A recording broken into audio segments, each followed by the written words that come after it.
c'est pour ça que je trouve que la Cinquième République aujourd'hui est terminée.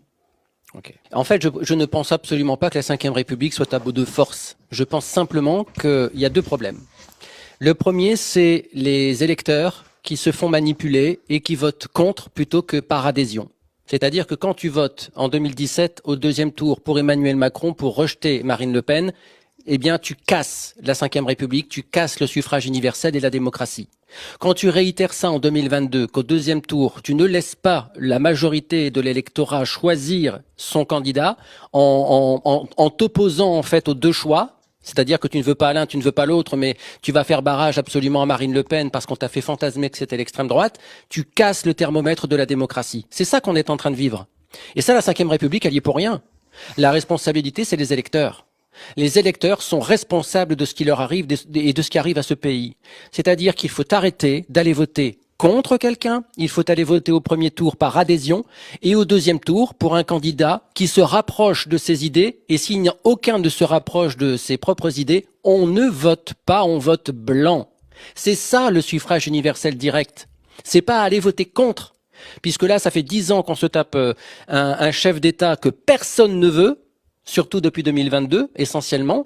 Personne ne le voulait, en tout cas pas majoritairement, et automatiquement, ça crée un grain de sable dans la mécanique démocratique du suffrage universel de la Cinquième République. Premier sujet, donc le barrage, les castors, le Front républicain, toutes ces conneries qui ont fait croire à des électeurs que le RN était d'extrême droite. Eh bien, il faut que ces gens ouvrent les yeux, comprennent qu'on les a manipulés, qu'on les a pris pour des idiots, et il faut les déconditionner, les faire revenir dans le monde réel, et non pas dans ce monde fantasmé.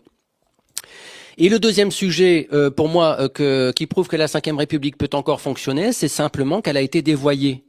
C'est-à-dire que l'article 3 de notre Constitution prévoit l'appel à référendum.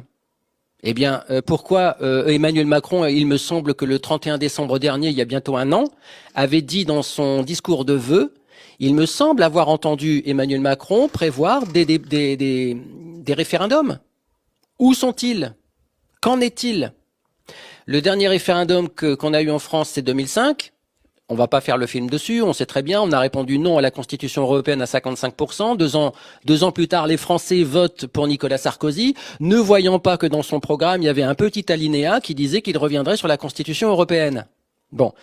Donc, la Cinquième République peut très bien fonctionner si ces deux volets sont réglés. C'est-à-dire que les Français arrêtent de voter contre et arrêtent de se battre contre la démocratie.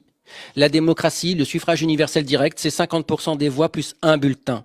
Si au deuxième tour, aucun candidat ne te convient, tu votes blanc.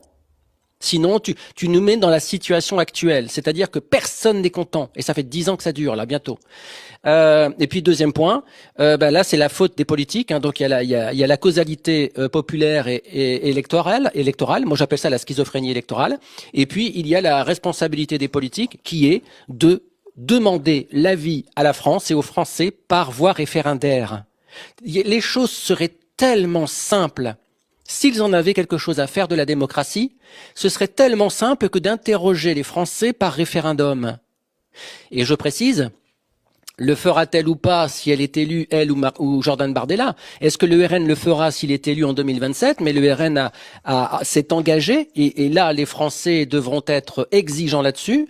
Le parti s'est engagé, en cas d'élection en 2027, à faire un référendum pour changer la Constitution, pour dire que la Constitution autorise l'utilisation du référendum sur des questions sociales, sociétales, qui sont impossibles aujourd'hui.